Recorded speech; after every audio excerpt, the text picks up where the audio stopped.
سبحانك لا علم لنا إلا ما علمتنا إنك أنت العليم الحكيم الحمد لله আল্লাহ তাবারক ওয়া তাআলার অনেক প্রশংসা, অনেক শুকরিয়া, যিনি আমাদের হিদায়াতের জন্য কোরআনুল কারীম নাজিল করেছেন, যিনি কোরআনুল কারীমকে সকল প্রকার বক্রতা মুক্ত রেখেছেন, যিনি কোরআনুল কারীমে সকল প্রকার বাতিলের অনুপ্রবেশের দ্বারগুলোকে রুদ্ধ করে দিয়েছেন, যিনি কোরআন পড়া, কোরআন বোঝা, কোরআন অনুযায়ী জীবন যাপন করাকে সহজ সাবলীল করেছেন, সেই আল্লাহর প্রশংসা, যিনি আমাদেরকে কোরআনুল কারীমের এই তালিমি মজলিসে অংশগ্রহণ করার তৌফিক দান করেছেন। আলহামদুলিল্লাহ। সালাতু সালাম আমাদের প্রিয় নবী মুহাম্মদুর রাসূলুল্লাহ সাল্লাল্লাহু আলাইহি ওয়া আলিহি ওয়াসাল্লামের প্রতি। আল্লাহ সুবহানাহু ওয়া তাআলা যার কাছে কোরআনুল কারীম নাজিল করেছিলেন, যিনি কোরআন পড়তেন, পড়াতেন, বুঝতেন, বুঝাতেন, যিনি কোরআন অনুযায়ী জীবন যাপন করতেন, মানুষকে উদ্বুদ্ধ করেছেন, যার চরিত্র ছিল কোরআনুল কারীমের হুবহু বাস্তব রূপ, সেই রসূলের প্রতি সালাতু সালাম। আল্লাহুম্মা সাল্লি আলা মুহাম্মদ ওয়া আলা আলি মুহাম্মদ কামা সাল্লাইতা আলা ইব্রাহিম ওয়া আলা আলি ইব্রাহিম ইন্নাকা হামিদুম মাজিদ। আল্লাহুম্মা বারিক আলা মুহাম্মদ ওয়া আলা আলি মুহাম্মদ কামা বারাকতা আলা ইব্রাহিম ওয়া আলা আলি ইব্রাহিম ইন্নাকা হামিদুম মাজিদ। আলহামদুলিল্লাহ, আমরা ইয়াউমুল খামিস বা বৃহস্পতিবারের মাগরিবের পরের এই মুবারক সময়ে কোরআনুল কারীমের সূরাতুন নিসা থেকে অধ্যয়ন করছিলাম। এ পর্যন্ত আমরা সূরাতুন নিসার 89 নম্বর আয়াত পর্যন্ত পড়ে এসেছি। আজকে 90 এবং 91 নম্বর আয়াত আমরা তিলাওয়াত করেছি। যথারীতি এই আয়াতে কারিমা দুটি মুনাফিকদের বিষয়ে আল্লাহ তাবারক ওয়া তাআলা নাজিল করেছেন, এবং এই আয়াত দুটি আর তার আগের আয়াত 89 নম্বর আয়াত, এই তিনটি আয়াতে আল্লাহ তাবারক ওয়া তাআলা মুনাফিকীনদের ব্যাপারে হুকুম বর্ণনা করেছেন। তাদের ব্যাপারে আল্লাহ হুকুম বর্ণনা করেছেন মুনাফিকীনদের বিষয়ে। বেশ কিছুদিন যাবতই সূরাতুন নিসায় ধারাবাহিকভাবে মুনাফিকীনদের যে চারিত্রিক বৈশিষ্ট্য, তাদের কর্মকাণ্ড, তাদের কর্মসূচি এ নিয়ে ধারাবাহিকভাবে আমরা পড়ছিলাম। শেষের এই তিনটি আয়াত 89, 90 এবং 91 নম্বর আয়াতে আল্লাহ তাবারক ওয়া তাআলা মুনাফিকীনদের হুকুমের ব্যাপারে আলোচনা করেছেন। ইতিপূর্বে আমরা পড়েছিলাম আল্লাহ তাবারক ওয়া তাআলা বলেছেন যে মুনাফিকীনদের ব্যাপারে তোমাদের অবস্থাটা কি, মা লাকুম ফিল মুনাফিকিন, মুনাফিকীনদের ব্যাপারে তোমাদের অবস্থাটা কি, তোমাদের চিন্তাটা কি। ফিআতাইনি ওয়াল্লাহু আরকাসাহুম বিমা কাসাবু আতুরিদুনা আন তাহদু মান আদাল্লাল্লাহ। মুনাফিকদের ব্যাপারে তোমরা যে এত নমনীয়তা দেখাও, তোমরা কি চাও, কামনা করো আল্লাহ যাদেরকে পথভ্রষ্ট করে দিচ্ছেন, তাদেরকে তোমরা হিদায়াতের রাস্তা দেখাবে, হিদায়াত করবে। মুনাফিকরা সবসময় চায় মুমিনিনরা যাতে তাদের মতো হয়ে যায়। এটা পৃথিবীর অপরাধীদের একটি অভ্যাস, চিরাচরিত বৈশিষ্ট্য। পৃথিবীতে যত অপরাধী আছে সব অপরাধীদের একটা চিরাচরিত বৈশিষ্ট্য, ওরা চায় সবাই যাতে ওদের মতো হয়ে যায়, যারা ওদের সাথে এই অপরাধে জড়িত নয় তারা যেন জড়িত হয়ে যায়। আবার পাশাপাশি আমরা দেখতে পাই আল্লাহর হিদায়েত প্রাপ্ত বান্দারা, মুমিনিনগণ, তাদেরও হৃদয়ে সবসময় একটা কামনা বাসনা জীবিত থাকে, উজ্জীবিত থাকে, যে পৃথিবীর মানুষগুলো যদি হিদায়েত পেয়ে যেত, এরা যদি হিদায়েত পেয়ে যেত। এটা মুমিনিনদের হৃদয়ের একটি পবিত্র তামান্না, অনেক পবিত্র তামান্না এটি। এই তামান্না আম্বিয়া আলাইহিমুসসালাতু ওয়াসসালাম গণেরও ছিল। নবী রাসূলদের হৃদয়ে এই তামান্না সবসময় জাগরুক ছিল, পৃথিবীর মানুষের হিদায়েতের তামান্না। এই জন্য তারা আমরণ ঐকান্তিক প্রচেষ্টা চালিয়ে গিয়েছেন পৃথিবীর মানুষের কাছে তাদের দৌড় গোড়ায় হিদায়েতের বাণীগুলো পৌঁছে দিতে। এই পৌঁছাতে গিয়ে তারা বাধার সম্মুখীন হয়েছেন, আক্রমণের সম্মুখীন হয়েছেন, মানুষের লাঞ্ছনা গঞ্জনার সম্মুখীন হয়েছেন, তাদেরকে আহত করা হয়েছে, হত্যা করা হয়েছে, অনেক কিছুই করা হয়েছে তাদের সাথে। কিন্তু তারপরেও তাদের হৃদয় থেকে এই তামান্না মিটে যায়নি, তাদের হৃদয় থেকে এই তামান্না লোপ পায়নি।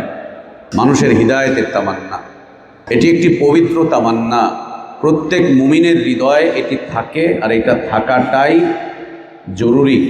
এটা থাকাটা শুধু উচিত না, এটা থাকাটা জরুরি। এবং মনে রাখতে হবে এই চাওয়াটা, এই তামান্নাটা হচ্ছে খুব পবিত্র, অনেক পবিত্র, অনেক পবিত্র তামান্না এটি, অনেক পবিত্র চাওয়া এটি, অনেক। এই পবিত্রতা নিরূপণ করা খুব কঠিন আমাদের জন্য।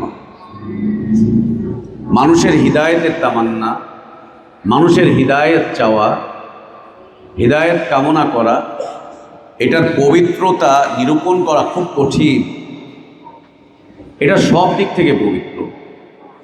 এই তামান্নার মধ্যে কোনো স্বার্থপরতা নেই, কোনো স্বার্থপরতা নেই। যারা মানুষের হিদায়েত কামনা করে তাদের এই কামনার মধ্যে কোনো স্বার্থপরতা নেই, দুনিয়ার কোনো লৌকিকতাও থাকে না এর মধ্যে। এই চাওয়ার মধ্যে অন্য কোনো উদ্দেশ্য থাকে না, আল্লাহ সন্তুষ্টি ছাড়া আর কিচ্ছু থাকে না। এরকম তামান্না অন্য কোনো চাওয়া পাওয়ার মধ্যে পাওয়া যায় না আসলে। এই যে তামান্নাটা, এই যে কামনাটা, এই যে বাসনাটা, এই যে আগ্রহটা, এই যে অনুপ্রেরণাটা, এটা এত পবিত্র, অন্য কোনো চাওয়ার মধ্যে, তামান্নার মধ্যে এত পবিত্রতা থাকে না। বাবা সন্তান পেতে চায় বিয়ে শাদীর পরে, একজন পুরুষ বিয়ে করলো, নারী পুরুষ বিয়ে করেছে, এখন সন্তান কামনা করছে আল্লাহর কাছে। এই সন্তান চাওয়ার মধ্যেও অপবিত্রতা থাকতেও পারে। যদি ও মাজার পূজারি হয় তো চিন্তা করবে যে আল্লাহ যদি পোলা দেয়, পোলাটারও মাজার পূজারি বানাবো, এই পোলার ওই খানকার নামে ওয়াকফ করে দিব, দরগার নামে ওয়াকফ করে দিব। যদি মূর্তি পূজারি হয় তাহলে ওটাকে রাম বানাবে, সীতা বানাবে, এই বানাবে, সেই বানাবে, হাবিজাবি সব বানাবে। অপবিত্র চাওয়া, অপবিত্র চাওয়া। আর যদি মা নাচনেওয়ালি হয় তাহলে চিন্তা করে যে আমারে আল্লাহ যদি মাইয়া দেয় তাহলে আমার চাইতে বড় নাচুয়ে বানাবো, আমার চাইতে বড় যাতে দিদিক দাদান করতে পারে। আর যদি বাপ অভিনয় শিল্পী হয়, ও চিন্তা করে যে আমার পোলারে আমার মতো অভিনয় শিল্পী, আমার চাইতে বড় অভিনয় শিল্পী বানাবো, সারা দুনিয়া ও জয় করবে, এই করবে, সেই করবে। যদি খেলোয়াড় হয়, ও চিন্তা করে যে খেলোয়াড় বানাবো, খেলোয়াড় বানাবো। তো এরকমই চিন্তাভাবনাগুলো মানুষের। আমাদের পরিচিত, আমাদের মহল্লার একজন সন্ত্রাসী ছিল, ঢাকা শহরের শীর্ষ পর্যায়ে, মারা গেছে ক্রস ফায়ারে। র্যাব যখন আসলো ক্রস ফায়ার দিয়ে মেরে ফেলছে। তো বিয়ে করছে, বিয়ে করার পরে সন্তান হয়েছে। সন্তান হওয়ার পরে বাচ্চার বয়স তখন 2.5-3 বছর।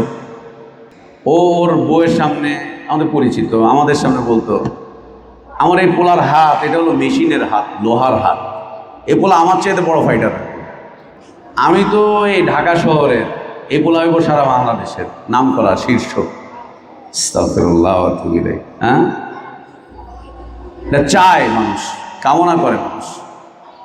মানুষ যে যত আছে, একজন লোক ইঞ্জিনিয়ার বিয়ে করেছে, ও চিন্তা করে যে ওর পোলা হলে বড় ইঞ্জিনিয়ার বানাবে। ডাক্তার চিন্তা করে বড় ডাক্তার বানাবো। আবার দেখো একজন আলিম, বিশুদ্ধ আলিম, বিশুদ্ধ মানহাজের আলিম, দায়ী, আল্লাহর রাস্তায় মানুষকে দাওয়াত দেয়, আল্লাহর কাছ থেকে এটা চাইতেই থাকে, আল্লাহ সন্তান দাও, এদেরকে দায়ী বলাবো, আলিম বানাবো, দায়ী বানাবো, আলিম বানাবো, এরা মানুষকে তোমার দিকে ডাকবে, তোমার জান্নাতের দিকে নিয়ে যাওয়ার চেষ্টা করবে। এই তামান্না হচ্ছে খুব পবিত্র, অনেক পবিত্র, এত পবিত্র এই চাওয়াটা, এত পবিত্র, এর পবিত্রতা নিরূপণ করা কঠিন, সম্ভব না আমাদের দ্বারা। এই পবিত্রতা আল্লাহর পক্ষ থেকে আসে, আল্লাহই দেন, আল্লাহই দান করেন এই পবিত্রতা। এবং এরকম তামান্না আমাদের সবার হৃদয়ে জাগ্রত থাকা একান্ত জরুরি। আল্লাহ যেন তা জাগ্রত রাখেন, একান্ত জরুরি আমাদের হৃদয়ে এরকম তামান্না জাগ্রত রাখা। বিশেষ করে আল্লাহ আমাদের যাদেরকে দ্বীনের জ্ঞান দিয়েছেন, এই পর্যন্ত আল্লাহ আমাদের যাদেরকে আসার তৌফিক দান করেছেন, আলহামদুলিল্লাহ।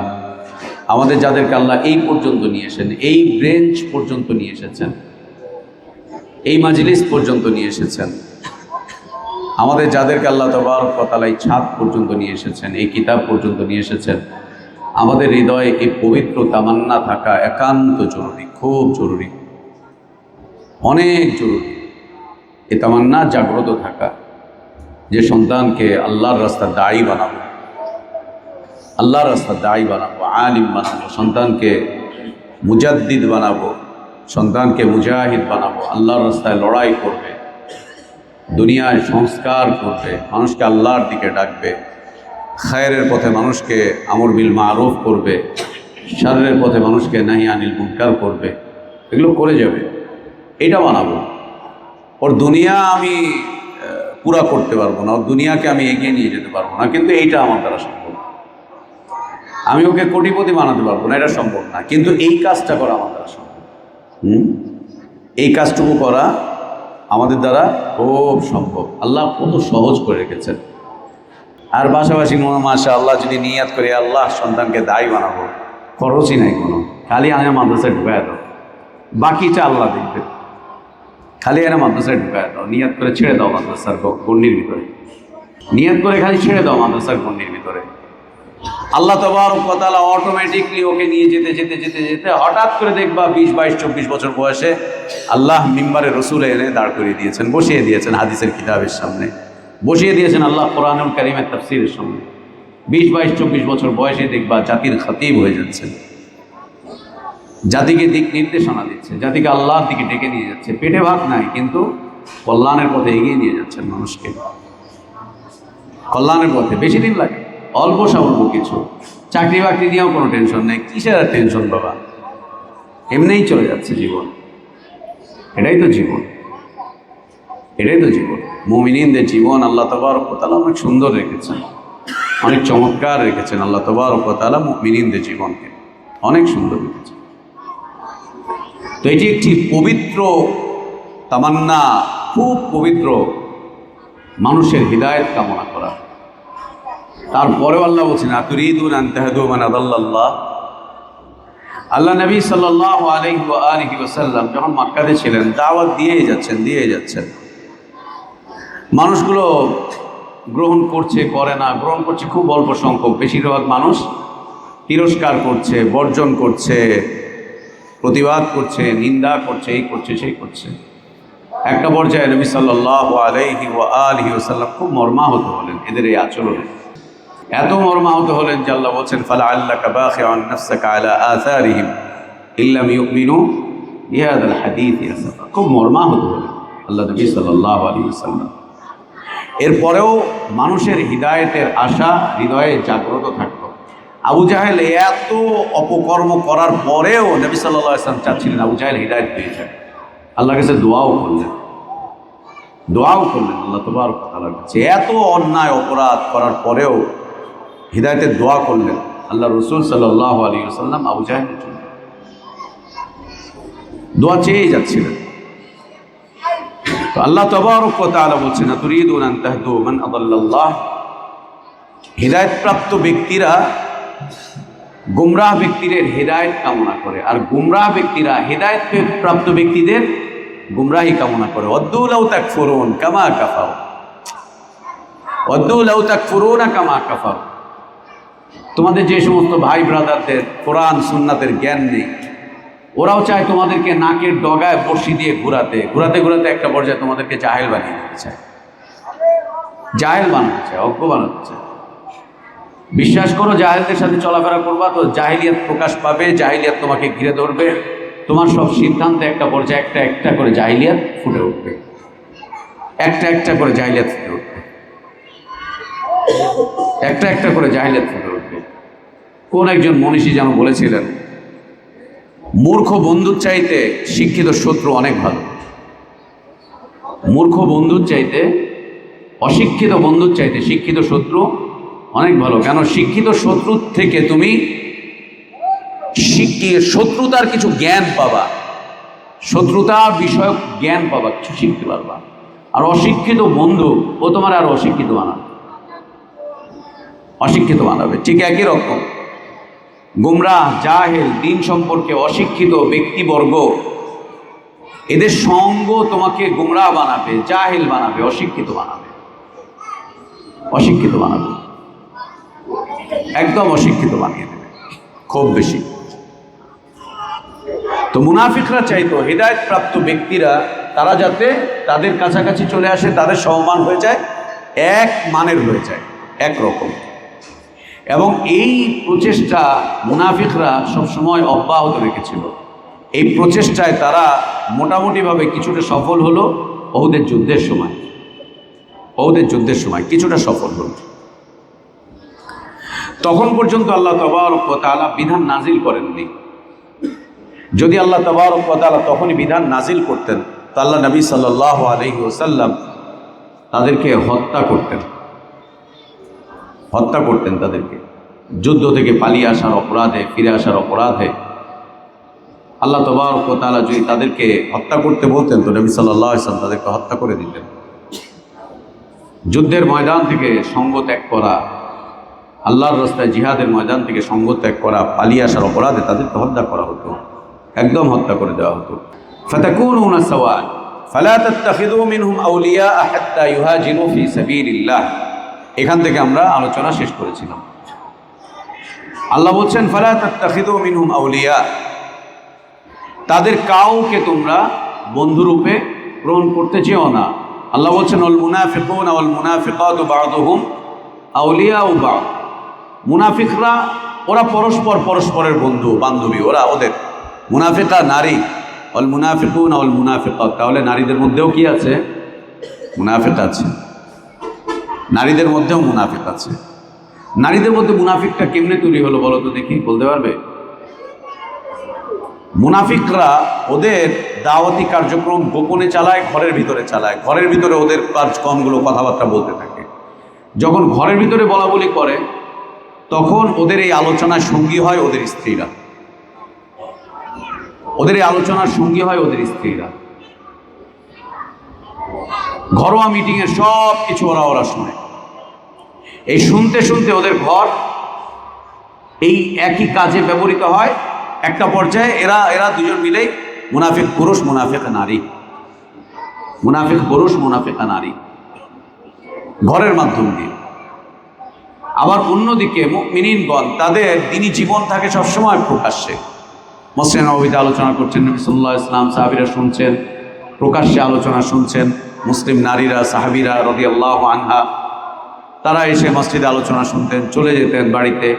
আল্লাহ নবী সাল্লাল্লাহু আলাইহি ওয়াসাল্লাম যা বলেছেন এটারই চর্চা চলতে থাকতো। তো ঘর বাড়ি পুরোটা ইসলামের আওতায় চলে এসেছিল, ইমানের আওতায় চলে এসেছিল, ইমানের আওতায় চলে এসেছিল। এই জন্য ওই লুকিয়ে ছাপিয়ে ঝাঁপিয়ে না, রাতের আধারের না, ইলমি মাজলিসে অবস্থান করো, ইলমি মাজলিসে সিদ্ধান্ত গ্রহণ করো, ইলমি সিদ্ধান্ত, চলাফেরা করো উলামাদের সাথে, যারা দ্বীনের জ্ঞান রাখে তাদের সাথে, দিন বোঝে, দিন বুঝাবার জ্ঞান রাখে তাদের সাথে, কোরআন হাদিস পড়তে পারে তাদের সাথে, কোরআন হাদিস থেকে মাসালা ইস্তিমবাদ করতে পারে তাদের সাথে। একদম প্রকাশ্য জীবনযাপন করো। ইসলামে অপ্রকাশ্যতার কিছু নেই, প্রকাশ্যে জীবনযাপন করো। আল্লাহ বলছেন আল মুনাফিকুনা ওয়াল মুনাফিকাতু বা'দুহুম আউলিয়াউ বা'দ, এরা একে অপরের বন্ধু। এরা কি করে? ইয়া'মুরুনা বিল মুনকার ওয়া ইয়ানহাউনা আনিল মা'রুফ ওয়া ইয়াকবিদুনা আইদিয়াহুম নাসুল্লাহা ফানাসিয়াহুম ইন্নাল মুনাফিকিনা হুমুল ফাসিকুন ওয়াদাল্লাহুল মুনাফিকিনা ওয়াল মুনাফিকাতি ওয়াল কুফফারা নার জাহান্নামা খালিদিনা ফিহা হিয়া হাসবুহুম ওয়া লা'নাহুমুল্লাহু ওয়া লাহুম আযাবুন মুকিম। আযাবের মধ্যে এরা মুকিম অবস্থায় থাকবে, চিরস্থায়ী আযাবে থাকবে, মুকিম, বেরোতে পারবে না। ওদের স্থায়ী জায়গা, ওদের বসবাসের জায়গা, ওরা মুকিম থাকবে আযাবের মধ্যে। আল্লাহ আমাদেরকে হেফাজত করেন। নিজেদের অন্তর থেকে, নিজেদের ভিতর থেকে নিফাকের সব বৈশিষ্ট্য বের করে দিতে হবে ভাইয়া, সবটা বের করে দিতে হবে।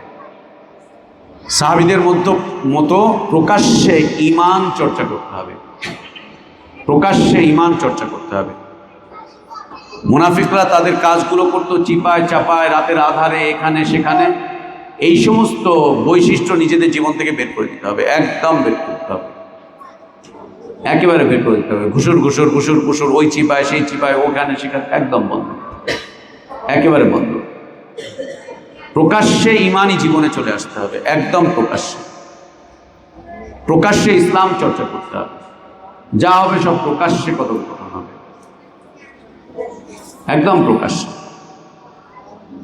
কোরআনুল কারীম আল্লাহ তাবারক ওয়া তাআলা মুনাফিকিনদের এই চরিত্রগুলো বর্ণনা করার উদ্দেশ্য হচ্ছে আমরা যাতে করে সেগুলোকে বর্জন করতে পারি, পরিত্যাগ করতে পারি, ওর থেকে যাতে করে আমরা বেঁচে থাকতে পারি, ওইগুলো থেকে যাতে করে আমরা দূরে সরে থাকতে পারি। এই জন্যই আল্লাহ তাবারক ওয়া তাআলা আলোচনা করেছেন যাতে করে আমরা ওগুলো থেকে বেঁচে থাকতে পারি, বর্জন করতে পারি, পরিহার করতে পারি, ওখান থেকে যাতে আমরা সরে যেতে পারি। আর না হলে আযাবের মধ্যে মুকিম হয়ে যেতে হবে, ওয়ালাহুম আযাবুন মুকিম। তো আল্লাহ তাবারক ওয়া তাআলা নিষেধ করেছেন হাত্তা ইউহাজিরু ফি সাবিলিল্লাহ, যতক্ষণ না তারা আল্লাহর রাস্তায় হিজরত করে চলে আসে, হিজরত করে যতক্ষণ না চলে আসে। মদিনার মুনাফিকরা হিজরত করে কোথায় যাবে? আমরা গত সপ্তাহে বলেছিলাম এখানে আরো দুই শ্রেণীর মুনাফিকের কথা রয়েছে। আব্দুল্লাহ ইবনে আব্বাস রাদিয়াল্লাহু আনহুমা, তার বর্ণনা হচ্ছে, এবং আরো একজন সাহাবীর বর্ণনা যে আরো দুইটা শ্রেণী। একটা হচ্ছে মক্কা থেকে আল্লাহ রাসূল সাল্লাল্লাহু আলাইহি ওয়াসাল্লাম হিজরত করে চলে আসলেন। নবী সাল্লাল্লাহু আলাইহি ওয়াসাল্লাম যখন মক্কাতে দাওয়াতি কাজ করছেন, দাওয়াত দিচ্ছেন মানুষকে আল্লাহর দিকে, সামান্য সংখ্যক মানুষ ইসলাম কবুল করলেন। ইসলাম কবুল করার পরে মক্কাতে দ্বীনি জীবন যাপন করা, আল্লাহর ইবাদত করা তাদের জন্য দুঃসাধ্য হয়ে উঠল, খুব কঠিন হয়ে উঠল, খুব কঠিন থেকে কঠিন হয়ে উঠল। দ্বীনি জীবন যাপন করা খুব কঠিন, প্রকাশ্যে এবং অপ্রকাশ্যে খুব কঠিন হয়ে উঠল দ্বীনি জীবন যাপন করা। তা আল্লাহ তাবারক ওয়া তাআলা অনুমতি দিলেন, রাসূলুল্লাহ সাল্লাল্লাহু আলাইহি ওয়াসাল্লাম সাহাবীদেরকে বললেন মক্কা থেকে হিজরত করে হাবশায় চলে যেতে, আবিসিনিয়ায় হাবশায় চলে যেতে। সেখানকার সেই সময়ের বাদশা ছিলেন নাজাশী রাদিয়াল্লাহু আনহু। নবী সাল্লাল্লাহু আলাইহি ওয়াসাল্লাম তাদেরকে সেখানে চলে যেতে বললেন। যদিও তিনি তখন পর্যন্ত নাসারা ছিলেন, খ্রিস্টান ছিলেন, কিন্তু ইনজিলের জ্ঞান ছিল তার। কিছু খ্রিস্টান বা নাসারা পণ্ডিতদের সাথে তার চলাফেরা ছিল, ইনজিলের জ্ঞান ছিল তার কাছে, কিতাবের জ্ঞান ছিল তার কাছে। আর তার এলাকাটা সেই সময় খুব নিরাপদ এলাকা ছিল সব ধর্মের মানুষের জন্য, সব ধর্মের মানুষের জন্য নিরাপদ এলাকা ছিল তার এলাকা। ধর্মীয় স্বাধীনতা ছিল, যে যেটা করবে করবে, কারো ধর্মে কর্মে হস্তক্ষেপ করা যাবে না। আল্লাহ তাবারক ওয়া তাআলা নাসারাদের এই বিষয়টা তুলে ধরেছেন। লাতাজিদান্না আশাদ্দান নাসি আদাওয়াতাল লিল্লাযীনা আমানুল ইয়াহুদা ওয়াল্লাযীনা আশরাকু। মানুষের মধ্যে সবচাইতে কট্টর মনোভাবের, যুদ্ধান্দেহী মনোভাবের, মারো কাটো মুসলিমদের ব্যাপারে এই ধরনের মনোভাবের মানুষ হচ্ছে ইহুদি এবং মুশরিক, ইহুদিরা এবং মুশরিকিনরা। যেমন বর্তমান সময়ের ইসরায়েল, ওর জন্মটাই যুদ্ধের উপরে, ও টিকেও আছে যুদ্ধের উপরে। ওর কাজই হচ্ছে যুদ্ধ লাগিয়ে দেওয়া, যুদ্ধ বাঁধিয়ে দেওয়া। ওর কাজই হচ্ছে মানুষ খুন করা সারা দুনিয়াতে একযোগে। এরা গুপ্ত হত্যা করে বেড়াচ্ছে, প্রকাশ্য এবং গুপ্ত হত্যা করে বেড়াচ্ছে, যুদ্ধে দাওয়া বাঁধিয়ে দিচ্ছে সারা দুনিয়াতে। এটা ওদের কাজ। আর এই মানেরই হচ্ছে মুশরিকিনগণ, এই মানের মুশরিকরা। এরাও সারা দুনিয়াতে এই যুদ্ধ, মার কাট, দাঙ্গা হাঙ্গামা, এদের চিন্তা চেতনার মধ্যে সবসময় এগুলো জড়িত থাকে, সবসময় লিপ্ত থাকে। যেমন আমাদের পাশের দেশ, এদের সবসময় টার্গেট হচ্ছে মুসলিমদেরকে মারা, কাটা, এই করা, সেই করা, ক্ষতি করা। আর করবেই তো, মুসলিমদের ইসলাম নাই তো ক্ষতি করবে না? এমন ইমানদার যে ইমান চেনেই না, ক্ষতি করবে না? কি করবে তাহলে? করবেই তো। এদের জন্মটাই হচ্ছে অসভ্যতার মধ্যে, জন্মটাই হচ্ছে এরকম, এদের পথ চলাটাই এরকম, এদের শিক্ষাটাই এরকম। অন্যান্য ধর্মগুলোকে সম্মান করা, অন্য ধর্মের পণ্ডিতদেরকে সম্মান করা, অন্য ধর্মের উপাসনালয়গুলো, ইবাদতখানাগুলোকে মর্যাদা দেওয়া, এগুলো এদের মধ্যে নেই। এগুলো এদের মধ্যে নেই, না ইহুদিদের মধ্যে আছে, না মুশরিকিনদের মধ্যে আছে, এগুলো নেই। আর এই দুইটা শ্রেণীর বাইরে আরেকটা কাফের গোষ্ঠী আছে যারা নিজেদেরকে নাসারা বলে দাবি করে। আল্লাহ বলছেন এরা মুমিনদের ব্যাপারে কখনো কখনো এরা একটু নম্রতা দেখায়, একটু ভদ্রতা দেখায়। ওয়ালা তাজিদান্না আকরাবাহুম মাওয়াদ্দাতাল লিল্লাযীনা আমানু আল্লাযীনা ক্বালু ইন্না নাসারা, আমানুল্লাযীনা ক্বালু ইন্না নাসারা। যারা নিজেদেরকে নাসারা বলে তারা কখনো কখনো মুমিনদের ব্যাপারে কিছুটা হলেও নমনীয়তা দেখায়, ভদ্রতা দেখায়, কিছুটা হলেও শিথিলতা দেখায়, কিছুটা হলেও। তো এই নাজ্জাশী রাদিয়াল্লাহু আনহু তিনি তখনও মুসলিম হননি, কিন্তু তার রাষ্ট্রে এরকম অবস্থানটা ছিল, নম্রতা ছিল, নমনীয়তা ছিল, অন্যান্য ধর্মের প্রতি সহানুভূতিশীল ছিলেন তিনি। এবং ন্যায়পরায়ণতার কারণে আশেপাশে তার একটা সুনাম ছড়িয়ে পড়েছিল। নবী সাল্লাল্লাহু আলাইহি ওয়াসাল্লাম সাহাবীদেরকে সেখানে চলে যেতে বললেন, কারণ ইবাদতের স্বাধীনতা ছিল সেখানে।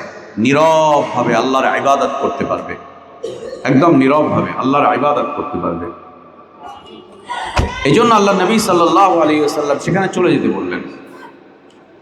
সাহাবীরা চলে গেলেন, একবার দুইবার, অনেক ঘটনা ঘটলো। আবু সুফিয়ান রাদিয়াল্লাহু আনহু তখনও মুসলিম হননি, তিনি তাদেরকে ফিরিয়ে আনতে গিয়েছিলেন। লম্বা কথোপকথন হলো, তোমরা আর রাহিকুল মাকতুমে পড়েছো, লম্বা কথোপকথন হলো। হিজরত করলেন তারা, কেন? আল্লাহর ইবাদতের স্বাধীনতার উদ্দেশ্যে, স্বাধীনভাবে আল্লাহর ইবাদত করবেন। এবং গিয়ে তারা এই স্বাধীনতা পেলেন, নীরবে তারা আল্লাহর ইবাদত করছেন, স্বাধীনভাবে চলাফেরা করছেন সম্মানের সাথে। এই যে হিজরত করে তারা চলে গেলেন একবার দুইবার, অতঃপর আল্লাহ নবী সাল্লাল্লাহু আলাইহি ওয়া আলিহি ওয়াসাল্লাম তাকেও আল্লাহ তাবারক ওয়া তাআলা হিজরত করে চলে যাওয়ার আদেশ করলেন। তো নবী সাল্লাল্লাহু আলাইহি ওয়াসাল্লাম হিজরত করে মক্কা থেকে মদিনায় চলে গেলেন এবং তার সাথে সাহাবীরাও চলে গেলেন, অনেক নারী এবং পুরুষরা তারাও চলে গেলেন হিজরত করে মক্কা থেকে মদিনায়। আল্লাহ নবী সাল্লাল্লাহু আলাইহি ওয়াসাল্লাম চলে যাওয়ার পরেও কিছু মুসলিম, নর নারী কিছু মুসলিম, তারা সেখানে থেকে গিয়েছিলেন,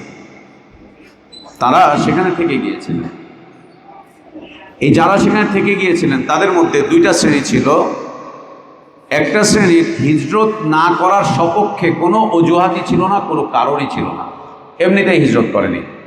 মাটির টান, মাতৃভূমির গন্ধ, মাটির ভালোবাসা, মা মাটি দেশ, এই নিয়েই নাকি মানুষ মাটির টান ছেড়ে যেতে পারে, মাতৃভূমির টান ছেড়ে যেতে পারে, সহায় সম্পদের টান ছেড়ে যেতে পারে, রয়ে গিয়েছে ওখানে। অন্য কোনো অজুহাত ছিল না।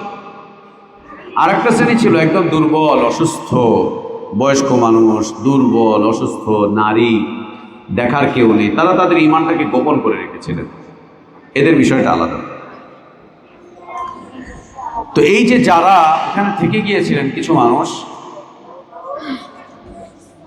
যাদের তেমন কোনো অজুহাত ছিল না, তাদের মধ্যে হতে একটা গ্রুপ হঠাৎ করে মক্কা থেকে মদিনায় চলে আসে।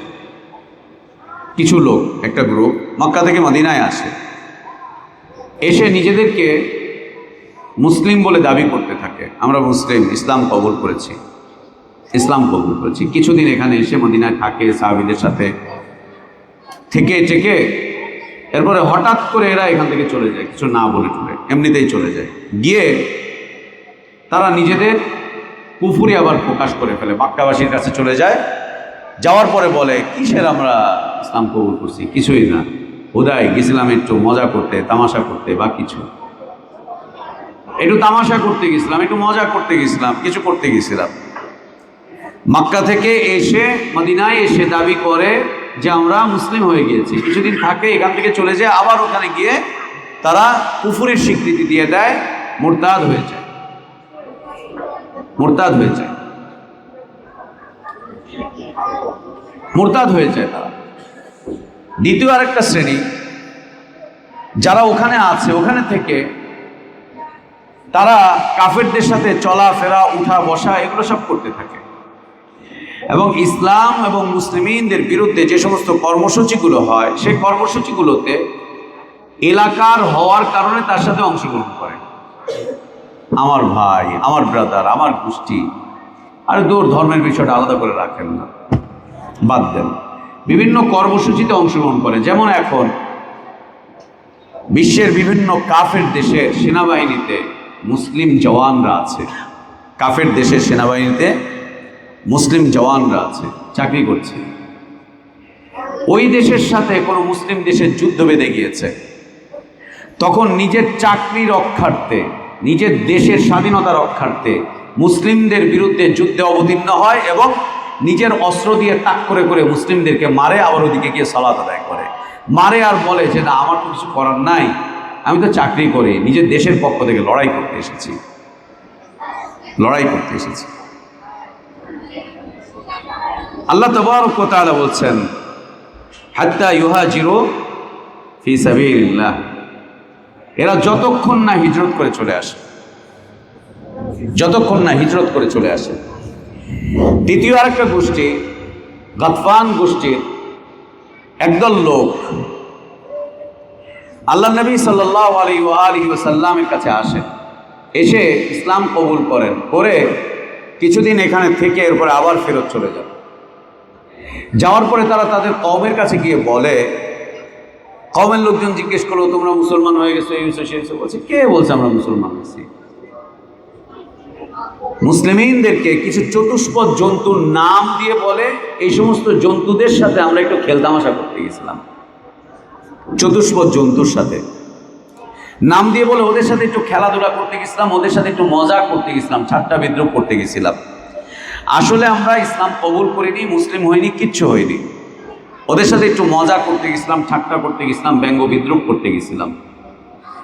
মুসলিমদের কাছে এসে বলছে আমরা মুসলিম হয়ে গিয়েছি, নিজের কওমের কাছে ফিরে গিয়ে বলছে আমরা তোমাদেরই লোক আছি।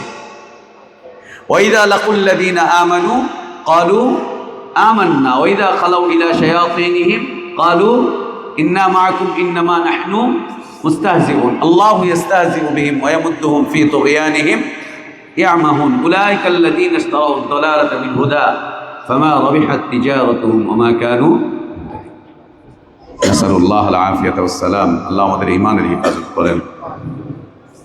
না, কখনো এরকম না, কখনো এরকম।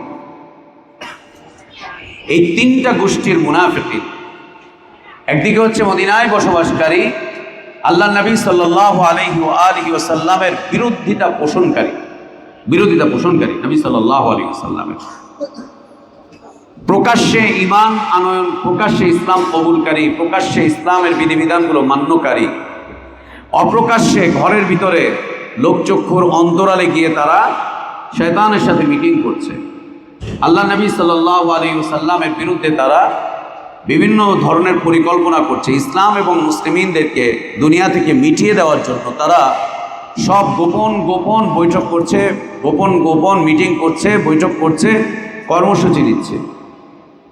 মাঝে মাঝেই তাদের বিষয়টা প্রকাশ হয়ে যাচ্ছে। অন্যদিকে হচ্ছে কাফের দেশে বসবাসকারী মুসলিমদের কাছে এসে ইসলামের ঘোষণা দানকারী আবার নিজের দেশে ফিরে যেয়ে ইসলামের বিরোধিতাকারী, নিজের দেশে ফিরেছে, নিজের বংশে ফিরেছে, আবার ইসলামের বিরোধিতাকারী। আল্লাহ তাবারক ওয়া তাআলা এদেরকে হিজরত করতে বলেছেন। এদের সাথে বন্ধুত্ব রাখতে যেও না যতক্ষণ না এরা হিজরত করছে। হিজরত দুই প্রকার, একটা হচ্ছে আল্লাহর দ্বীন স্বাধীনভাবে পালন করার জন্য, স্বাধীনভাবে আল্লাহর দাসত্ব আনুগত্য ইবাদত করার জন্য পরাধীন এলাকা থেকে হিজরত করে যেখানে দ্বীনের স্বাধীনতা আছে সেই এলাকায় চলে যাওয়া। যেখানে স্বাধীনভাবে আল্লাহর দ্বীন জানতে পারবে, বুঝতে পারবে, মানতে পারবে, টিকতে পারবে, সেখানে চলে যাবে। যেখানেই স্বাধীনতা আছে ইবাদত করার, যে এলাকায় ইবাদতের স্বাধীনতা নেই সেখান থেকে বেরোয় চলে যাবে। বেরোয় চলে গিয়ে এমন এলাকায় চলে যাবে যেখানে গিয়ে আল্লাহর ইবাদতের স্বাধীনতা পাওয়া যায়। নবী সাল্লাল্লাহু আলাইহি ওয়াসাল্লাম মক্কা থেকে মদিনায় চলে আসলেন। সাহাবীরা মক্কা থেকে হাবশায় চলে গেলেন, আবিসিনিয়ায় চলে গেলেন। তারা মক্কা থেকে যখন মদিনাতে নবী সাল্লাল্লাহু আলাইহি ওয়াসাল্লাম চলে আসলেন, তখন সব সাহাবীদের উপরে আদেশ হয়ে গেল সবাই যেন সব জায়গা থেকে চলে আসে মদিনাতে। মদিনাতে এসে যেন তারা বসবাস করে নবী সাল্লাল্লাহু আলাইহি ওয়াসাল্লামের কাছাকাছি। এই যখন তিনি ডাকলেন তখন অনেকেই সাড়া দিল, আর সামান্য কিছু লোকজন বিভিন্ন অজুহাত দিয়ে নিজেদের কাছে রয়ে গেল। এরা যখনই সুযোগ পেত তখন ইসলাম এবং মুসলিমদের বিরুদ্ধে কুফফারদেরকে সহায়তা করত। ইসলাম এবং মুসলিমদের বিরুদ্ধে কুফফারদেরকে সহায়তা করত, সহযোগিতা করত, কুফফারদের শক্তি সামর্থ্য বৃদ্ধি করত যখনই সুযোগ পেত। মুসলিমদের কাছে আসলে বলতো আমরা তোমাদের সাথী, কাফেরদের কাছে গেলে বলতো আমরা তোমাদের সাথী, ওদের সাথে আমরা ঠাট্টা করি, বিদ্রুপ করি, ব্যঙ্গ করি, মজাক করি, অন্য কিছু না। এই মানের যারা আছে তাদের হিজরত হচ্ছে পাপ থেকে হিজরত করে সওয়াবের দিকে চলে আসা। কোনটা পাপ? নিফাকের এই জীবনটা হচ্ছে পাপ, কুফুরের এই জীবনটা হচ্ছে পাপ। কুফুরি ছেড়ে ইসলামে আসো, নিফাক ছেড়ে ইমানে আসো। কুফরি ছেড়ে দাও, ছেড়ে দিয়ে ইসলামে এসে প্রবেশ করো। মুনাফিকি ছেড়ে দাও, ছেড়ে দিয়ে ইমানি জিন্দগি যাপন করো, ইমানি জীবন যাপন করো। হাত্তা ইউহাজিরু ফি সাবিলিল্লাহ, যতক্ষণ না তারা পাপ থেকে হিজরত করে সওয়াবের দিকে চলে আসছে। কুফরি থেকে হিজরত করে ইসলামে আসছে, শিরকে থেকে হিজরত করে ইমানের পথে আসছে, আল্লাহর অবাধ্যতা থেকে হিজরত করে যতক্ষণ না আল্লাহর দাসত্বের দিকে আসছে ততক্ষণ পর্যন্ত এদেরকে বন্ধু বানাবে না। এই আয়াতের আলোকে বলা হচ্ছে যে পাপিষ্ঠ বন্ধুদের থেকে সঙ্গ ত্যাগ করো। তোমার যে সমস্ত বন্ধু বান্ধব পাপিষ্ঠ, গুনাহ করে, অন্যায় করে, অপরাধ করে, সেই পাপটা যেমনই পাপ হোক না কেন এদের সঙ্গ ত্যাগ করো। ওদেরকে বলো হিজরত করে যাতে করে পাপ ছেড়ে দিয়ে সওয়াবের দিকে চলে আসে, সওয়াবের দিকে চলে আসে। মনে রাখতে হবে পাপিষ্ঠ ব্যক্তি চাইবে তোমাকে টেনে টেনে পাপের দিকে নিয়ে যেতে, আর তোমার জন্য হৃদয়ে এই পবিত্র তামান্না থাকতে হবে যে তুমি তাদেরকে ডেকে ডেকে সওয়াবের দিকে নিয়ে আসবে, পবিত্রতার দিকে নিয়ে আসবে। এটি একটা পবিত্র তামান্না, হৃদয়ে জাগ্রত রাখতে হবে, জাগ্রত রাখতে হবে। ওদের হৃদয়ের এই চাওয়াটা হচ্ছে অপবিত্র, আমাদের হৃদয়ে এই চাওয়াটা হচ্ছে পবিত্রতার সাথে রেখে দিতে হবে।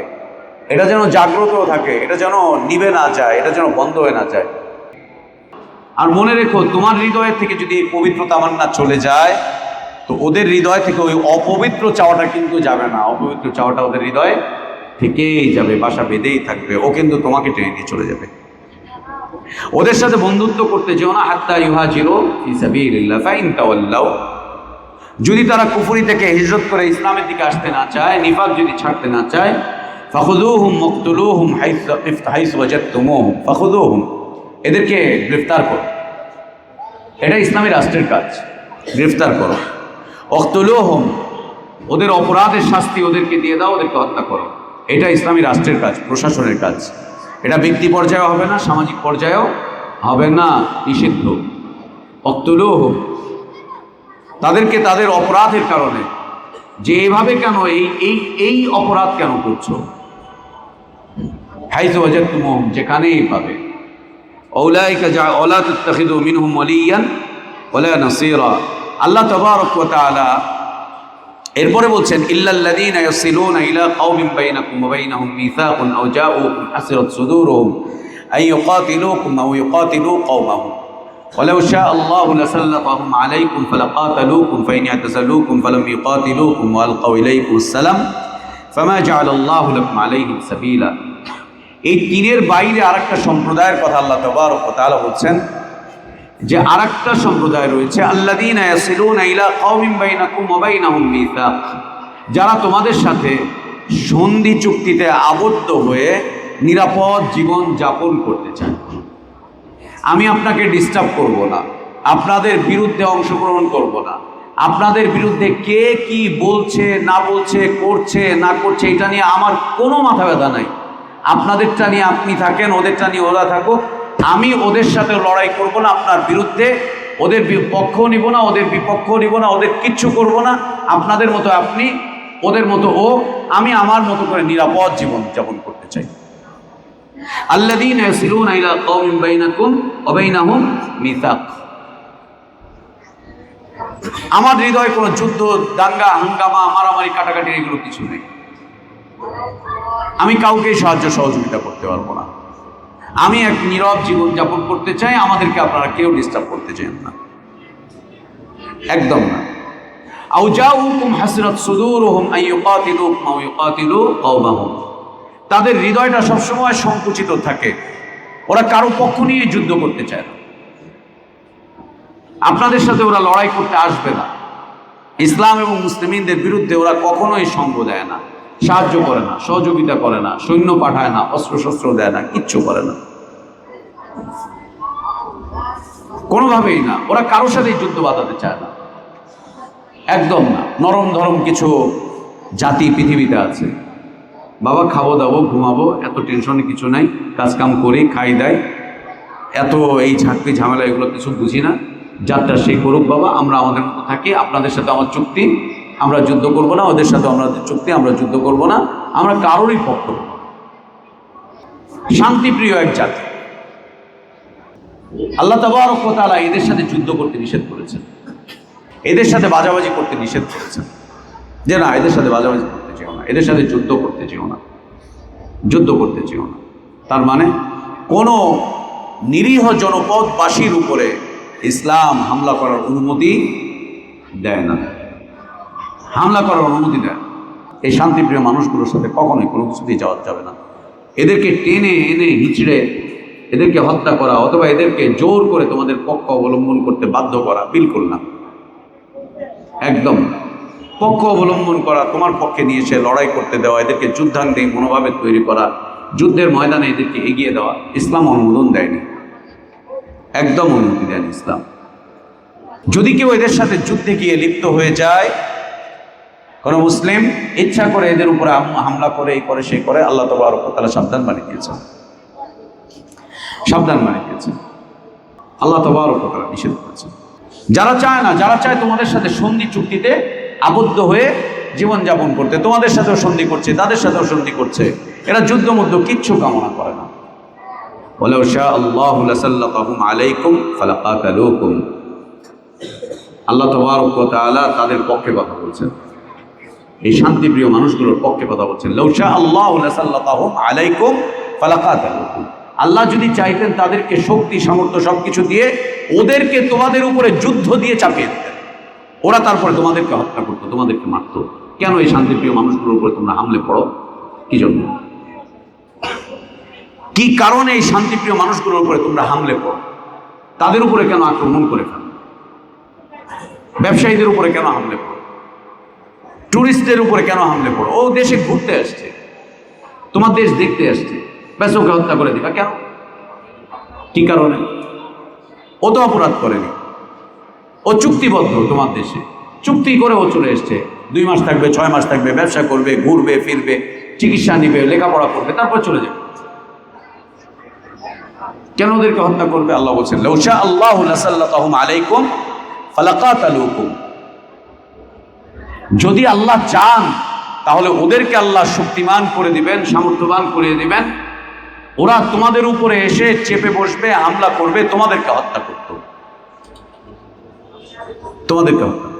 অতএব এদের সাথে তোমরা তোমাদের যুদ্ধের চিন্তা ভাবনা, শান্তিপ্রিয় মানুষগুলোর সাথে, শান্তিপ্রিয় দেশের সাথে যুদ্ধের চিন্তা ভাবনাকে পরিহার করো, বর্জন করো, এদের শান্তি কামনা করো। ফাইন ইয়াতাযালুকুম ফালাম ইউকাতিলুকুম ওয়ালকাউ ইলাইকুমুস সালামা ফামা জাআলাল্লাহু লাকুম আলাইহিম সাবিলা। যুদ্ধের চিন্তা ভাবনা পরিহার করো এই সমস্ত শান্তিপ্রিয় মানুষগুলোর সাথে। খবরদার এদের উপরে তোমরা যুদ্ধ চাপিয়ে দিও না, কিছু করতে চেও না, কিছুই করতে চেও না, এদের উপরে হামলে পড়ো না, এদের উপরে তোমরা হঠাৎ করে আচানক হত্যা করতে চেও না এদেরকে। এদের জন্য শান্তি কামনা করো, এদের থেকে তোমরা নিজেদের হাতকে উঠিয়ে রাখো। এছাড়া আল্লাহ তোমাদের জন্য আর কোনো রাস্তা রাখেননি। ফামা জাআলাল্লাহু লাকুম আলাইহিম সাবিলান, আল্লাহ তোমাদের জন্য আর কোনো বিধানই রাখেননি। এদের থেকে যুদ্ধের মনোভাব পরিত্যাগ করো। এরা করে কি, অপেক্ষায় থাকে যে আরেকটু দেখি, আরেকটু দেখি, আরেকটু দেখি পরিস্থিতি কোন জায়গায় যায়, কোন জায়গায় যায়, কোন জায়গায় যায়, আরেকটু দেখি অপেক্ষা করি, আরেকটু দেখি অপেক্ষা করি।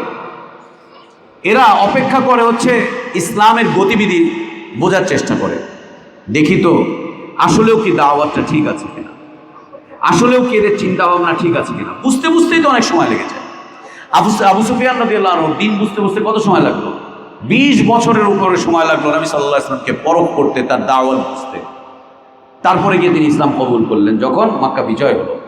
20 বছরের উপরে সময় লাগলো ইসলাম পরখ করতে। এর মধ্যে তিনি ইসলামের বিরুদ্ধে লড়াই করেছেন, সংগ্রাম করেছেন, ইসলামের বিরুদ্ধে কঠিনভাবে আন্দোলন সংগ্রামে ঝাঁপিয়ে পড়েছেন, যুদ্ধ করেছেন, অনেক কিছু করেছেন।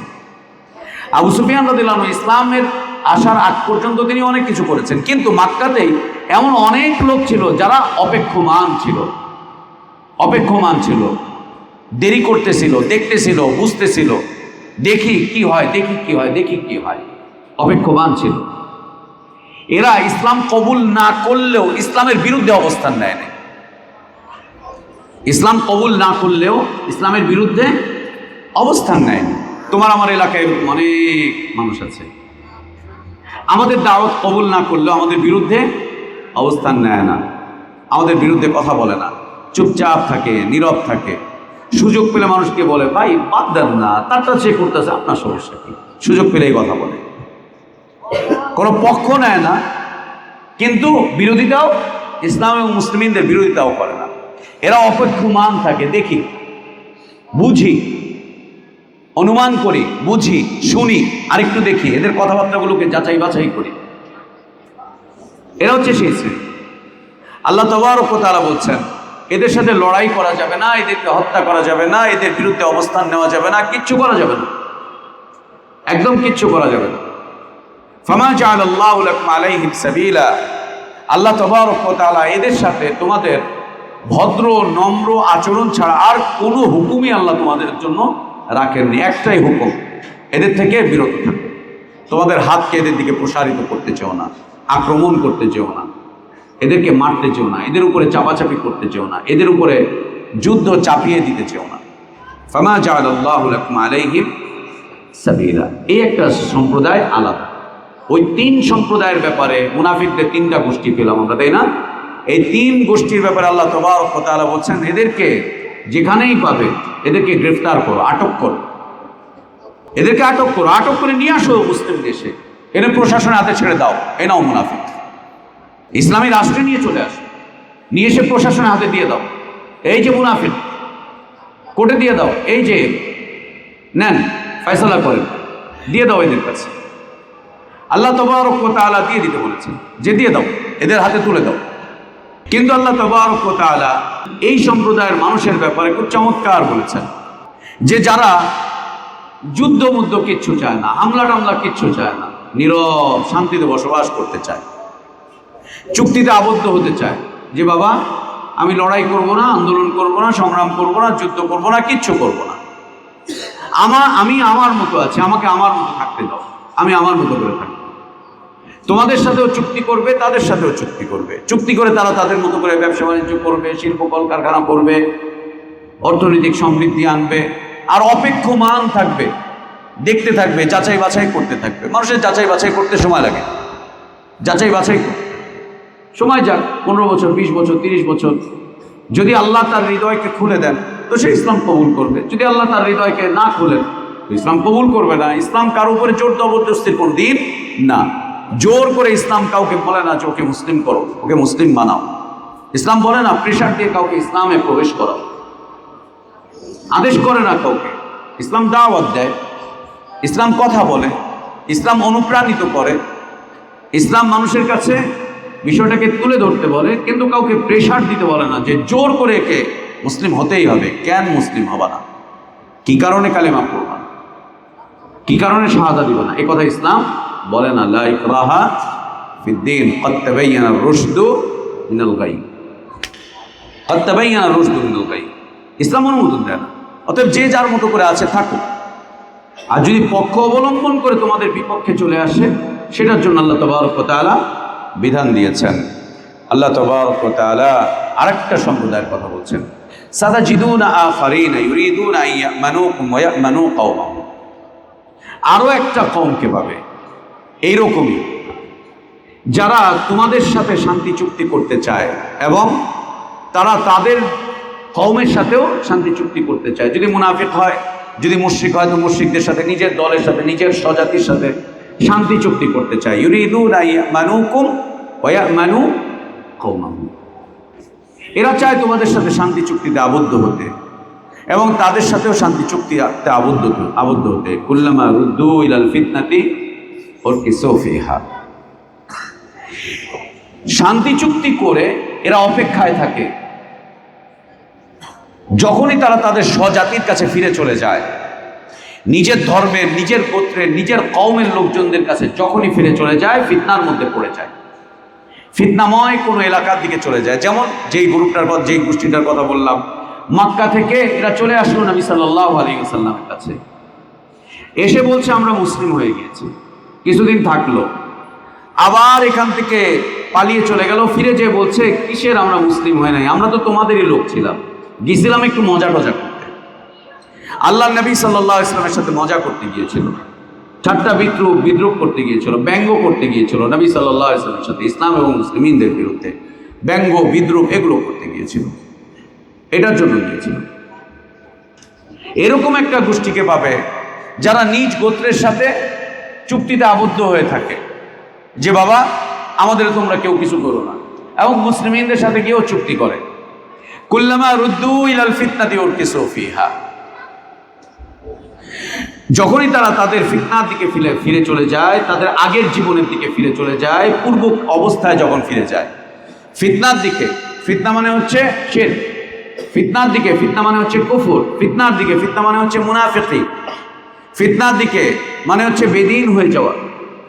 কুল্লামা রুদ্দু ইলাল ফিতনা, যখনই তারা তাদের ফিতনার দিকে, ফিতনাময় এলাকার দিকে চলে যায়, অথবা তাদের ফিতনাময় সঙ্গের দিকে চলে যায়, অথবা তারা তাদের ফিতনাটাকে প্রকাশ করে ফেলে, এসেছিল চলে গিয়েছে, চলে গিয়ে নিজেদের অবস্থান জানান দিয়েছে, নিজেদের আকীদা, মানহাজ, নিজেদের চিন্তা চেতনা এগুলোকে প্রকাশ করে ফেলে। কুল্লামা রুদ্দু ইলাল ফিতনা উরকিসু ফিহা, এগুলো প্রকাশ করে ফেলে, একদম প্রকাশ করে ফেলে। যখনই তারা তাদের সম্প্রদায়ের কাছে ফিরে যায়, তাদের চিন্তা চেতনার মানুষগুলোর কাছে ফিরে যায়, তাদের নীতি আদর্শের মানুষগুলোর কাছে ফিরে চলে যায়, যখনই তারা তাদের সম্প্রদায়ের লোকজনদের কাছে চলে যায়, এলাকায় ফিরে চলে যায়, নিজের যে পুণ্যভূমি সেই জায়গায় যখন তারা চলে যায়, যাওয়ার পরে তারা তাদের বিষয়বস্তুগুলোকে স্পষ্ট করে ফেলে। সেটা কি? ওয়াইদা লাকুল্লাযীনা আমানু ক্বালু আমান্না ওয়াইদা খালাউ ইলা শায়াতিনহিম ক্বালু ইন্না মাআকুম। যেমনটা করেছিল গাতফান গোত্রের লোকজন, চলে আসলো মুসলিমদের কাছে, বলছে আমরা মুসলিম হয়ে গেছি। আবার স্বজাতির কাছে ফিরে গিয়ে বলছে আমরা এই সমস্ত চতুষ্পদ জন্তুগুলোর সাথে ঠাট্টা ব্যঙ্গ বিদ্রুপ করতে গেছিলাম, খোঁচাইতে গেছিলাম এদেরকে। কাকে বলছে? নবী সাল্লাল্লাহু আলাইহি ওয়াসাল্লাম এবং সাহাবীদেরকে উদ্দেশ্য করে বলছে। ফিরে চলে যায়, ওরা ইসলাম এবং মুসলিমদের বিরুদ্ধে যুদ্ধের জন্য প্রস্তুতি নেয়, ইসলাম এবং মুসলিমদের বিরুদ্ধে যুদ্ধের ময়দানে ঝাঁপাবার জন্য চেষ্টা করে, ইসলাম এবং মুসলিমদের বিরুদ্ধে তারা যার পর নাই শক্তি অর্জন করে তারা এগিয়ে চলার চেষ্টা করে। এবং ব্যঙ্গ বিদ্রুপ করে ইসলাম এবং মুসলিমিনদেরকে। আল্লাহ নবী সাল্লাল্লাহু আলাইহি ওয়াসাল্লামকে নিয়ে ব্যঙ্গ করে, বিদ্রুপ করে, এই করে সেই করে। কোনোভাবেই তারা তাদের অবস্থা থেকে ফিরে আসে না। ফাইল্লাম ইয়াতাজিলুকুম, যদি তারা তাদের অবস্থান থেকে ফিরে না আসে, ওয়ায়ুলকু ইলাইকুমুস সালাম, এবং শান্তির পথে যদি তারা ফিরে না আসে, যে চুক্তি করেছিল সেই চুক্তির দিকে যদি না ফিরে আসে, চুক্তি মনে করিয়ে দিতে হবে, দুধ পাঠিয়ে দিতে হবে, দুধ পাঠাতে হবে, চুক্তি মনে করিয়ে দিতে হবে। এবং আল্লাহ নবী সাল্লাল্লাহু আলাইহি ওয়াসাল্লাম যখন মদিনায় হিজরত করে চলে আসলেন, তখন মদিনা থেকে নিকটবর্তী দূরত্বের বিভিন্ন কাবিলার লোকজন এসে নবী সাল্লাল্লাহু আলাইহি ওয়াসাল্লামের কাছে ইসলাম প্রকাশ করত। প্রকাশ করে তারপরে আবার নিজের কাবিলার কাছে চলে যেত, গিয়ে তারপরে আবার তাদের কুফরি প্রকাশ করত। এবং কয়েকটা ঘটনা তো ঘটলো, ওই যে 70 জন সাহাবীকে তারা ডেকে নিয়ে হত্যা করে দিল।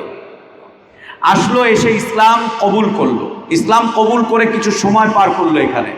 আল্লাহ নবী সাল্লাল্লাহু আলাইহি ওয়াসাল্লামকে তারা বলল, আপনি কিছু আলিম দেন, কারি দেন, দায়ী দেন, যাতে করে তারা গিয়ে আমাদের এলাকায় আমাদের গোষ্ঠীর লোকজনদেরকে, আমাদের কওমের লোকজনদেরকে দ্বীন শিখাতে পারে, কোরআন শিখাতে পারে। আল্লাহ নবী সাল্লাল্লাহু আলাইহি ওয়াসাল্লাম বেছে বেছে সেই সময়ের ভালো ভালো আলিম সাহাবীদেরকে দিয়ে দিলেন। আলিম, কারি, দায়ীদেরকে বেছে বেছে 70 জন, একজন দুইজন না। নবী সাল্লাল্লাহু আলাইহি ওয়াসাল্লাম খুব আশান্বিত হলেন, খুব আশান্বিত হলেন যে এরা এসছে আমার কাছে, ইসলাম কবুল করেছে, কি চমৎকার চরিত্র। আবার এরা এদের এলাকায় দাওয়াতি কাজ করার জন্য দায়ী চাচ্ছে, আলিম চাচ্ছে যে নিজেদের এলাকায় দাওয়াতি কাজ করবে, আলিম চাচ্ছে, কারি চাচ্ছে, দায়ী চাচ্ছে। তো আল্লাহ নবী সাল্লাল্লাহু আলাইহি ওয়াসাল্লাম বেছে বেছে বেছে বেছে 70 জনের একটা জামাতকে পাঠিয়ে দিলেন, যাও ওই এলাকায় গিয়ে দাওয়াতি কাজ করো, ওই এলাকায় গিয়ে তাদেরকে দাওয়াত দাও, ইসলাম শেখাও, কোরআন শেখাও, দ্বীন শেখাও। পাঠিয়ে দিলেন আল্লাহ নবী সাল্লাল্লাহু আলাইহি ওয়াসাল্লাম। তারা তাদের এলাকায় এই সাহাবীদেরকে নিয়ে যেয়ে তারা গাদ্দারি করে ফেলল, গাদ্দারি করে নির্মমভাবে সাহাবীদেরকে হত্যা করল, খুব নির্মমভাবে সাহাবীদেরকে হত্যা করল। স্বয়ং আল্লাহ নবী সাল্লাল্লাহু আলাইহি ওয়াসাল্লামের সাথেই হলো। নবী সাল্লাল্লাহু আলাইহি ওয়াসাল্লামকে দাওয়াত দিয়ে নিয়ে গেল নিজেদের এলাকায়। এলাকায় নিয়ে যেয়ে আল্লাহ নবী সাল্লাল্লাহু আলাইহি ওয়াসাল্লামকে একটা পাহাড়ের পাদদেশে দাঁড় করিয়ে দিল।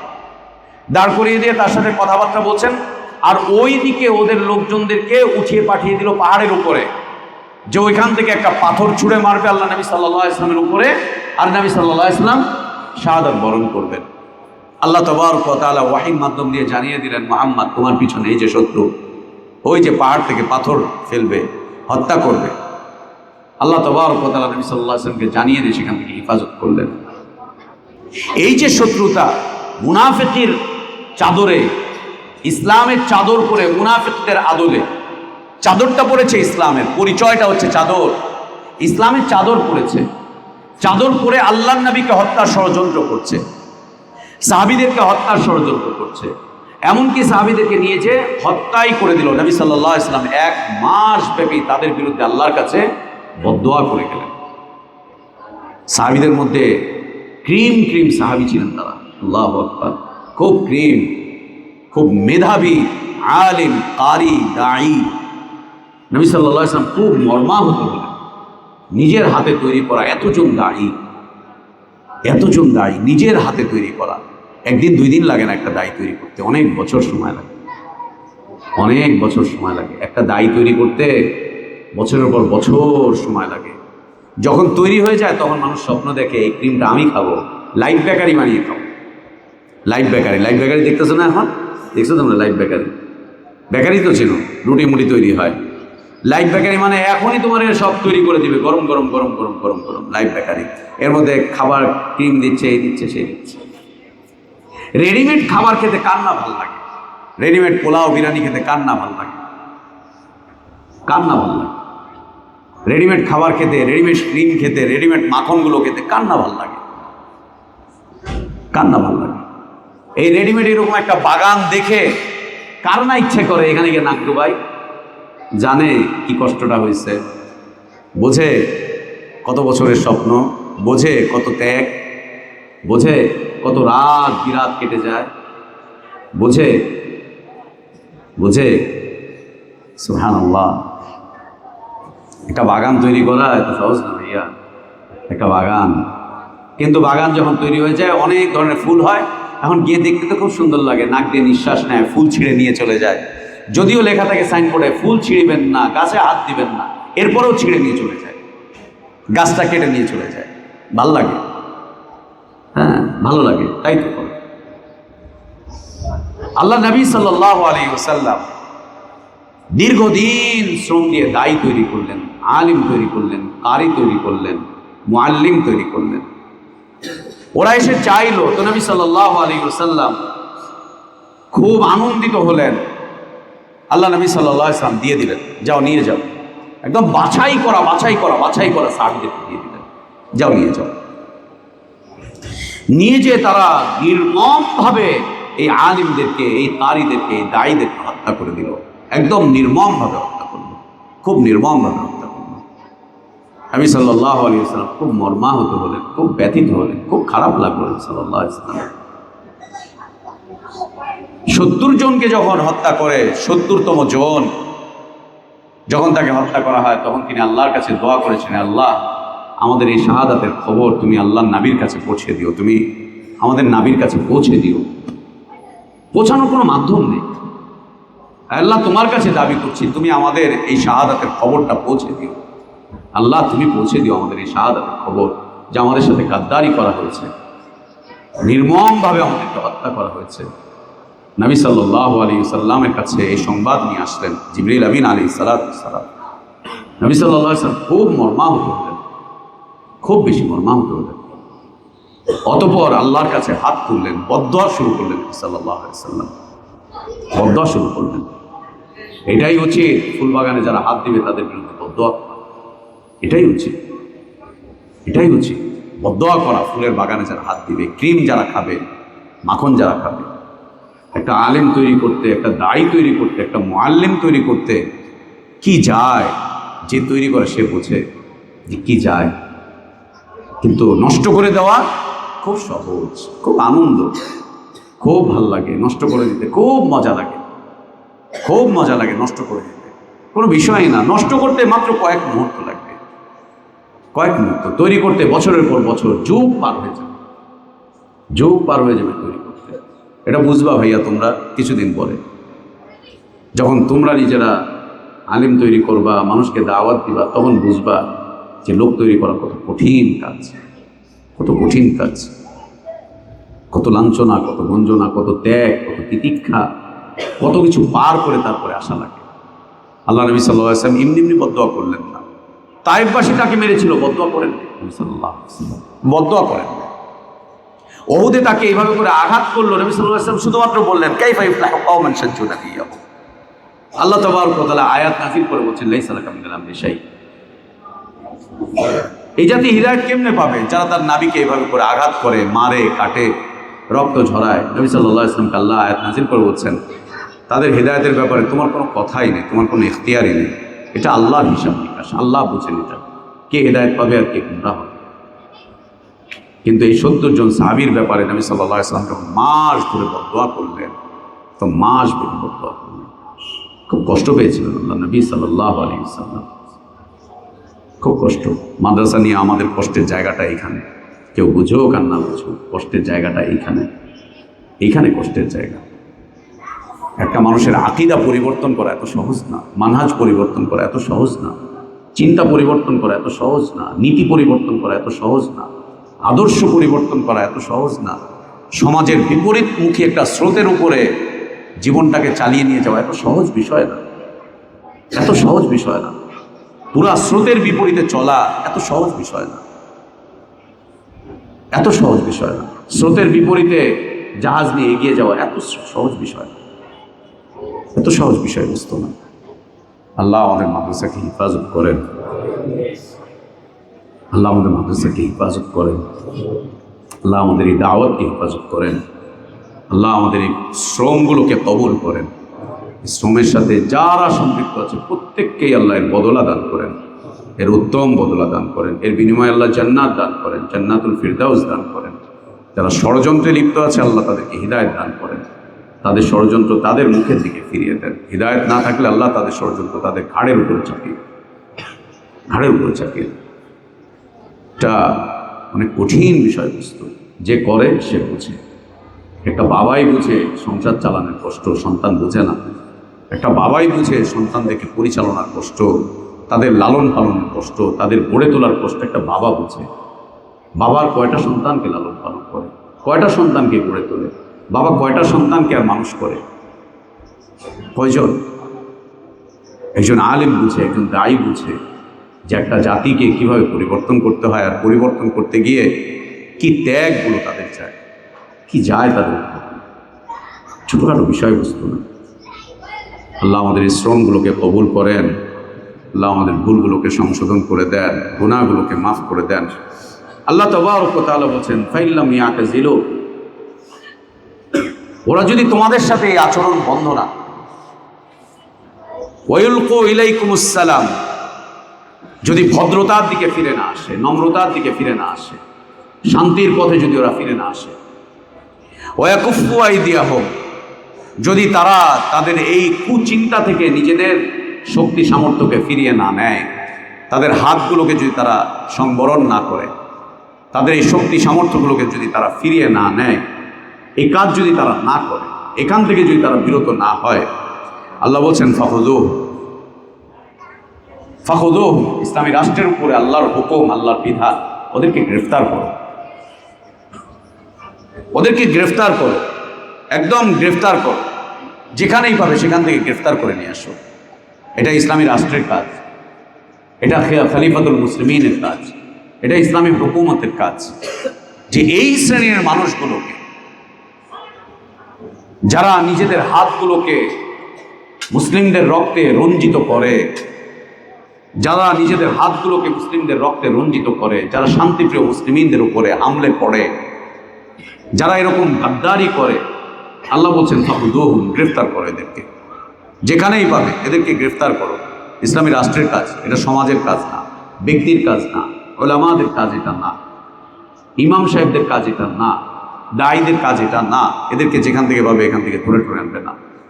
এটা রাষ্ট্র, ইসলামী রাষ্ট্র করবে, ইসলামী খিলাফত করবে কাজ, ইসলামী হুকুমত করবে এই কাজ, এটা সাধারণ জনগণের কাজ না।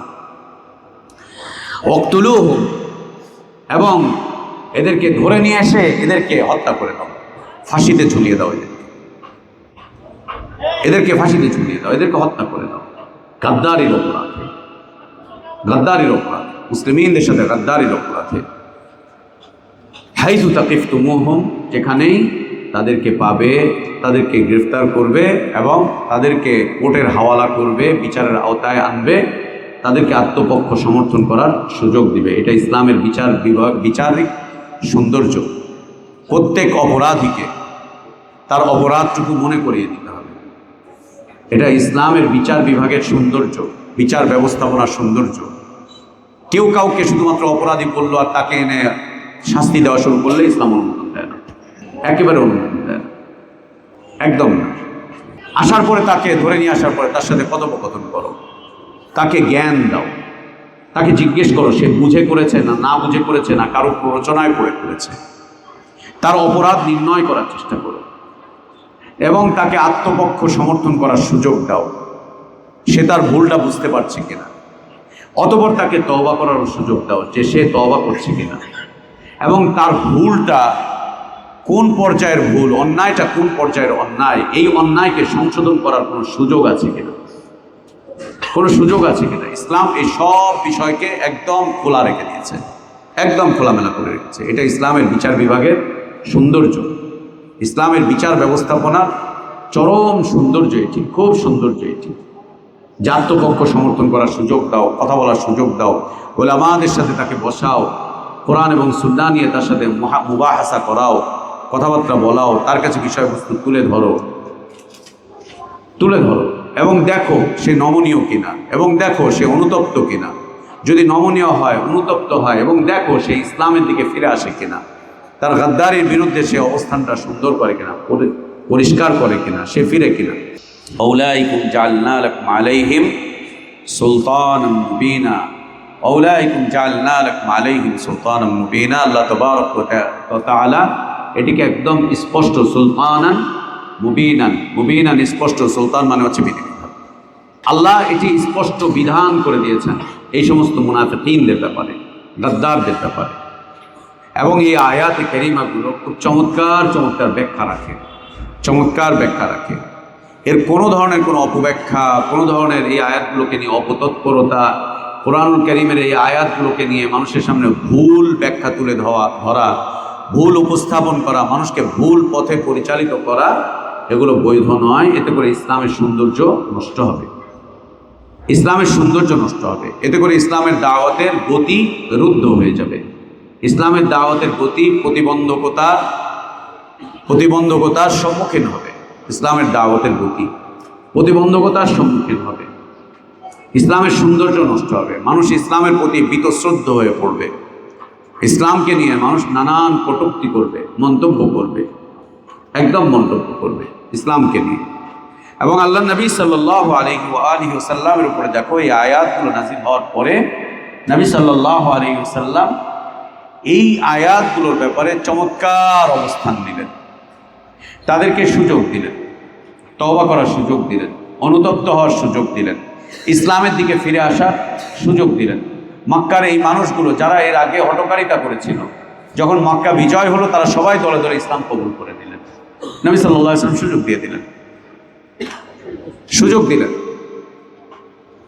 তারা দলে দলে এসে ইসলাম কবুল করলো, ইসলামের দিকে ফিরে চলে আসলো। তো আল্লাহ নবী সাল্লাল্লাহু আলাইহি ওয়াসাল্লাম তাদেরকে ক্ষমা করে দিলেন। এটি ইসলামের বিচারিক সৌন্দর্য, আইনি সৌন্দর্য ইসলামের, আল্লাহর বিধানগত সৌন্দর্য ইসলামের। ইসলাম উদারতার এক দিন। যেখানে উদার হওয়ার কথা বলে সেখানে ইসলাম উদারতা দেখায়, যেখানে কঠোরতার কথা বলে ইসলাম সেখানে কঠোরতা দেখায়। কিন্তু উদারতার জায়গায় কখনো ইসলাম কঠোরতা দেখায় না, কঠোরতার জায়গায় ইসলাম কখনোই উদারতা দেখায় না। ইসলাম বাইনাল ইফরাতি ওয়াত তাফরীত। আল্লাহ তাবারক ওয়া তাআলা আমাদের ইলমে বারাকাত দান করেন, হায়াতে বারাকাত দান করেন, নেক আমলগুলো আল্লাহ কবুল করেন, ভুলগুলোকে আল্লাহ সংশোধন করে দেন, গুনাহগুলোকে আল্লাহ মাফ করে দেন।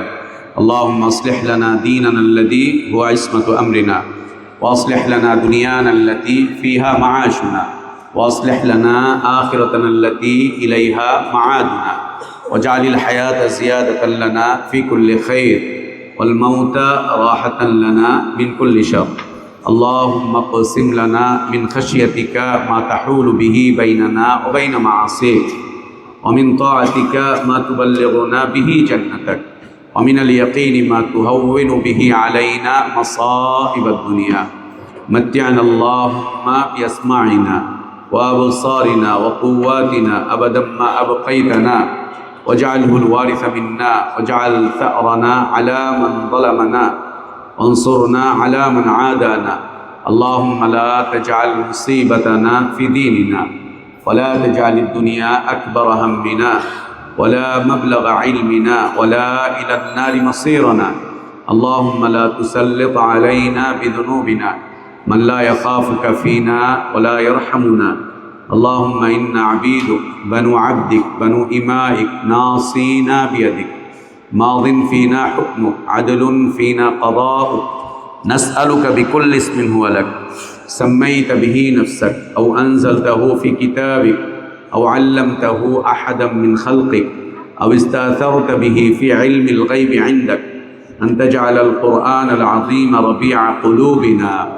اللهم اجعل القرآن العظيم ربيع قلوبنا.